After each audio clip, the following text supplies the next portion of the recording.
eu sou a única psicóloga, né, que trabalho, mas trabalho como psicóloga social, então cuido da parte de saúde, mas em geral a gente não tem essa frente de saúde mental, né? As outras instituições que a gente atende têm essas frentes de saúde mental, mas o que a gente busca aqui no acompanhamento dessas crianças que eu entendo, né, na minha visão como psicóloga, que é importante para a saúde mental dessas crianças é a sensação de pertencimento, né? Então a gente busca trabalhar aqui dentro do ICC essas questões culturais que às vezes em outros ambientes elas não são cuidadas e que afetam a saúde mental dessas crianças. Então essa sensação de trabalhar pertencimento mesmo, delas poderem falar da própria cultura, delas poderem trocar sobre cultura. Então a gente faz a Feira das Nações, a gente tenta que as crianças entendam o que é migração e refúgio, que elas entendam esse processo de migração dessas crianças também, e que essas crianças possam se sentir parte da comunidade, porque o que a gente observa das crianças migrantes é realmente que são crianças que passaram por um processo de não ter pertencimento muito forte, assim, né? Porque tiveram que sair dos seus territórios, né, de uma maneira brusca, vêm para um outro território, passam por Boa Vista, a maioria dos venezuelanos, até chegar aqui em São Paulo, e então passam por vários rompimentos de vínculo, e aí chegam aqui, e aí aqui elas começam a se estruturar. Então a gente busca ir trazendo essa sensação de pertencimento, de que a gente também valoriza a cultura delas, de que elas não têm que chegar aqui e se integrar 100% à nossa cultura e esquecer quem elas são, porque eles trazem demandas desse tipo, né, assim, da língua também. Então a gente busca trabalhar questões de bullying, de xenofobia que vão aparecendo, mas a gente acaba atuando mais nessa frente. Quando a gente observa questões de saúde mental mais importantes, a gente acaba encaminhando para serviços que têm essa frente mesmo de acompanhamento. E a gente também faz o acompanhamento dessas famílias. Então, o que a Cíntia falou que eu acho que o mais importante, assim, que eu vejo da saúde mental dessas pessoas migrantes, principalmente das famílias monoparentais, é que eles não têm rede de apoio nenhuma, assim. Então, a gente tem mães que é só a mãe, não tem nenhum outro familiar, ela tem 5 filhos, e aí se um filho fica doente, ela tem só esse filho para cuidar. Então a gente busca acolher, conversar, tentar entender, tentar amparar no que a gente consegue, mas dentro de um âmbito mais social, mas não terapêutico, sabe? Mais de um âmbito social do que a gente pode ir dando como suporte e fazendo os encaminhamentos. Que eu considero como um amparo da saúde mental, mas não considero que a gente está necessariamente trabalhando para a saúde mental, sabe? Assim, não sei se fica clara essa diferença. Porque é isso, né? Saúde mental também é associado a essa você ter uma dignidade, né? Não tem como a gente, por exemplo, só conseguir encaminhar essas famílias, né, para o atendimento psicológico, que tem vários vínculos, várias parcerias, e que a gente consiga dar um outro respaldo. Se você não come, se você minimamente não sabe onde vai morar, você não sabe o que fazer, você não tem onde deixar o filho, não tem como a sua saúde mental não ser abalada por todo esse contexto, né, que está ao redor, assim, ao entorno. Então tem que entender também essa questão. Não tem como... É que assim, eu vejo muito por esse lado, como psicóloga social, de que não tem como patologizar problema social, assim. Então, às vezes é uma questão, tipo, não necessariamente de saúde mental, mas de alguma questão social que está se dando ali, que precisa ser cuidada e bem estruturada para que daí a criança consiga... Porque assim, porque às vezes a forma como se cuida da saúde mental patologiza muito, né? Assim, então a criança está agitada, só que ela tá agitada porque ela tá passando por uma situação X na vida dela, sabe? Então, a gente recebeu aqui eles saíram aqui, mas tinham 3 crianças migrantes que um deles especificamente era muito agitado e ele chorou muito no começo. E aí a gente fez todo um trabalho com ele, porque ele não entendia espanhol, ele não entendia português, então eu era uma pessoa que falava espanhol, aí quando ele chorava, ele precisava intervir, e era muito que ele não estava entendendo, então a gente foi tendo todo esse cuidado de entender que não era que ele era uma criança chorona, era que ele era uma criança que não entendia ele não entendia o que falava, então eu falava pra ele, não pode brincar agora, e ele não entendia. E aí ele chorava, porque ele entendia que estavam falando não só pra ele. Aí ia lá, explicava com todo cuidado e tudo mais, e no final ele tava ótimo, assim. Então não era uma questão de saúde mental dele, era uma questão do ambiente que inicialmente ele se sentiu muito perdido e sem espaço, assim, né? Então a gente vai muito nessa linha, né? Assim. Conseguir socializar, né? E socialização é isso. Eles brincam, eles correm. Geralmente as pessoas perguntam assim, né? Como as crianças socializam com outras? Tem esses recordes de chegar muito assustado e tal, mas as crianças, elas brincam juntas. Ao passo que alguns têm algumas dificuldades, né, Débora? Outros, eles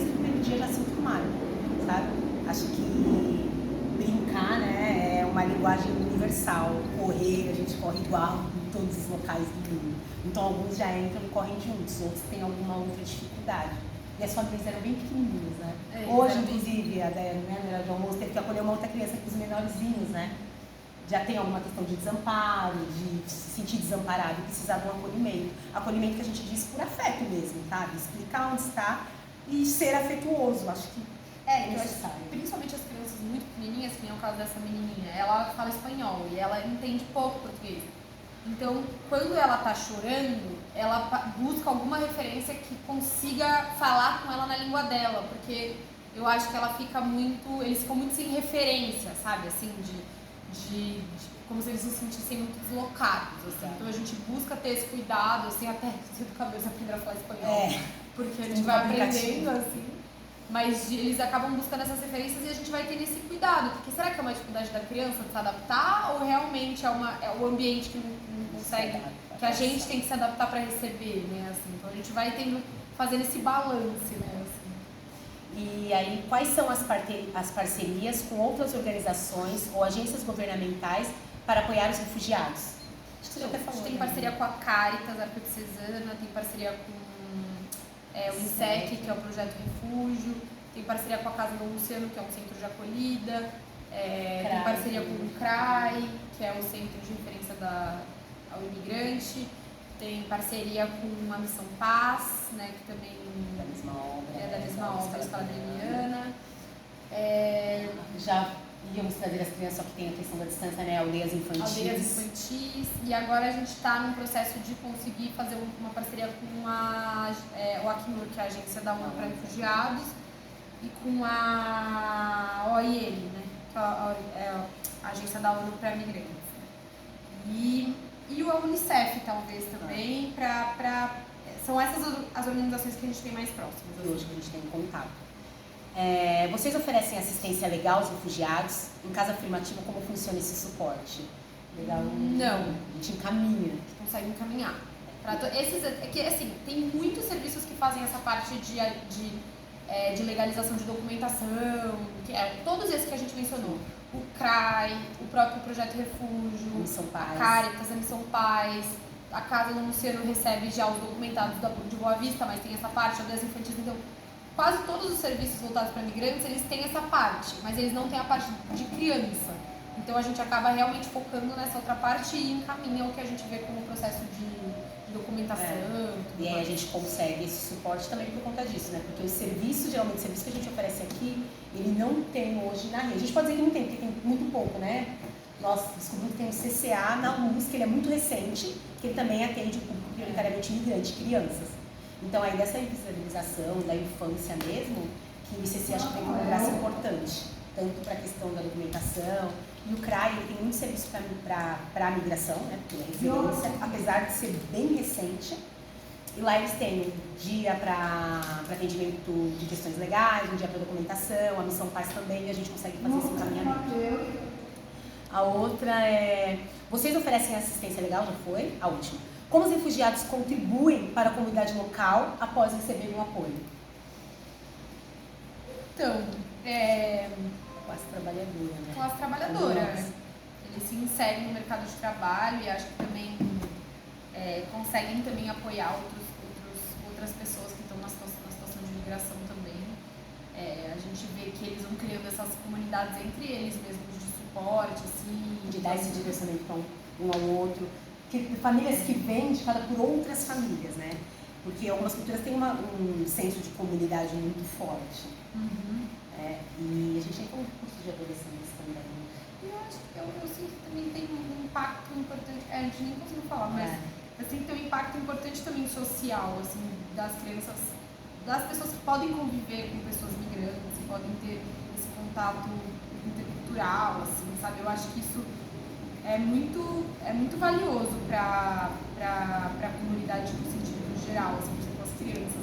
Eu sinto que é um impacto muito grande para as crianças daqui terem essa possibilidade, porque não é todo o CCA que tem um número de crianças migrantes tão alto quanto aqui, porque aqui é específico para esse público, e que se trabalha tanto a questão da migração, que faz Feira das Nações, que tem a preocupação com a alimentação, de trazer uma alimentação variada e tudo mais. Então eu sinto que isso para as crianças é muito valioso, assim, né? Eu deles entenderem como é que funciona em outras culturas, deles poderem trocar com relação a isso, assim, porque eu acho que amplia visão de mundo, acho que amplia também empatia, processos assim, a gente trabalha com eles também nisso, né, de que a migração, ela é um direito, né, ela não é, assim, ela é um direito que qualquer um de nós pode ser sujeito a passar por esse processo de migração em qualquer momento da nossa vida. Pode também por isso. E aí desmistifica também para as crianças, né, essa questão de uma pessoa de um outro país e dá a sensação de coisas que nos unem também, do quanto as infâncias são parecidas, assim. Tem as questões culturais, mas eles conseguem se ver no outro, de repente é uma coisa muito... A gente acha uma coisa muito mitológica, uma pessoa que vem de outro país, uma criança que vem de outro país, ou que esteja nesse lugar. E não é, porque no final o convívio é o mesmo. Tanto que no dia a dia, os conflitos são os mesmos. Eles brigam igual, por um brinquedo, por um show. O convívio é o mesmo. Que agora vocês não vão ver também as crianças ali interagindo, mas é o mesmo convívio. Mesmo que no começo tenha alguns entraves, principalmente as crianças maiores, né? E até essa questão do convívio também. As crianças que estão na escola, né, convívio com outras crianças, eles aprendem a língua, né, a falar português muito rápido, né? Muito rápido. É muito rápido. Pelo convívio também, pela troca, né? E aí ter esse cuidado também, que eu acho que é um cuidado que a gente tem aqui de não aculturar as crianças. Eles vão se adequar, por exemplo, à questão da língua, né? Não é barreira, é ponte. Eles vão se adequar, mas eles vão falar a língua deles quando eles quiserem, precisarem, ou sentirem vontade. Não tem uma questão de as crianças precisarem ser moduladas, mudar para se encaixar, né? Entender onde você está, ser acolhido, não é dizer que você tem que sugar uma outra cultura que não a sua, porque a sua não vale. Mas trazer para as crianças também essa paridade, assim, de que é uma cultura diferente da sua e tão valiosa quanto, né? E o quanto seria poético, se não político, as crianças viverem aqui em outro país, podendo manter forte as suas raízes culturais, né? E a gente sempre se admira, assim, não no sentido de gênero, né? Tentando, claro, tentando generalizar nesse curso de adolescentes, né? Que a gente tem uma criança, uma adolescente, né? Uma pré-adolescente de 13 anos, e ela tem a família que é da Angola, a família dela é angolana. Ela não nasceu lá. E o senso de pertencimento dela de comunidade é enorme, de pesquisar. Pra falar. Ela fala. E aí a gente já tá perguntando, nossa, você tem até o sotaque angolano. Ela falou, porque eu me identifico muito, então eu vivo em até comunidade. peguei, sabe? Eu gosto de estar. Não tem que apagar a cultura dessas crianças para eles poderem ser inseridos em outra. Não, e eu acho que é aí que entra a importância de todo esse trabalho. Tanto as crianças que já estão aqui entenderem que precisam respeitar, né? Porque a gente vai aprender lá na frente que gostar é opcional, mas respeitar é obrigatório, né? E tanto as crianças que também vão ser inseridas valorizando a sua cultura, compreendendo outras, entendendo, sabendo o que gostam e o que não gostam também, que é válido, e poder acompanhar, né, mais de perto outras culturas também, para não ficar com essa coisa mística de que, nossa, o outro. Às vezes o outro é muito parecido com a gente, né? É isso, né? Acho que é isso.